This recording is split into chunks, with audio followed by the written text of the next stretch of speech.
I woke up at 8:26 a.m. and I realized, damn it, I forgot to set my alarm, which then led to, oh shit, I'm going to be late for my 9 a.m. class. When I woke up, I saw my notes, my books, my dead MacBook around me, and I figured I must have knocked out while I was trying to study. So I got out of bed and I got dressed as quickly as I could. But as I got dressed, I couldn't help but feel strange, feel awkward, that something was off.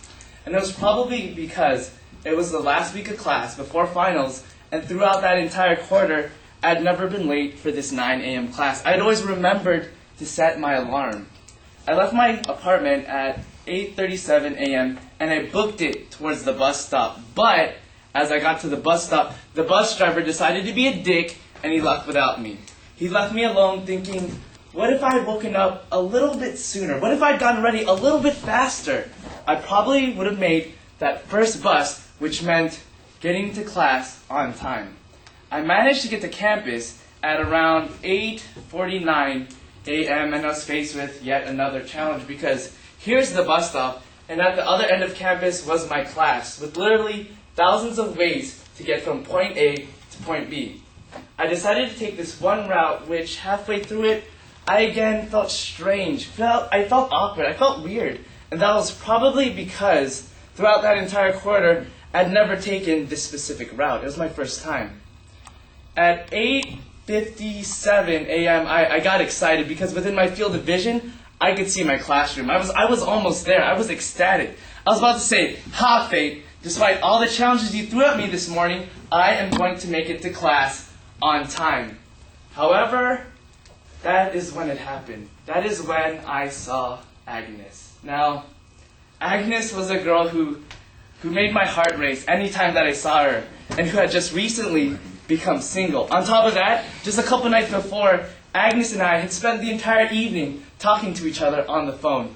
And now, there she was that morning, just a couple yards in front of me, and it felt that fate was just trying to be my friend. That fate was giving me another opportunity to talk to Agnes, to say hi to Agnes, to just be around Agnes.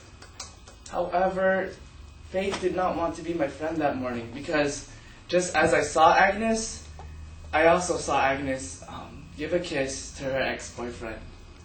And that is when my heart hit the ground and broke into a million pieces. That is when fate decided to turn the tables on me and laugh in my face because as I thought about it, what were the odds that I would be at the right place at the right time for me to see Agnes and her ex? What were the odds that I would miss that first bus? What were the odds that I would wake up without forgetting to set my alarm? What were the odds that I would take this random route to class that morning? Because all those small things added up to me being at the right place at the right time for my heart to get broken.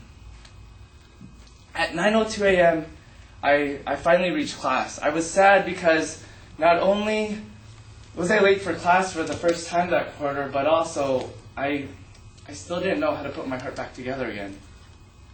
Now, the rest of that day was a blur because, let's be real, my heart just wasn't in it anymore. I probably ate, I probably went to other classes, probably saw some friends, but the next thing I knew it, I was back in my bed with my notes, with my books, and now with my fully charged MacBook.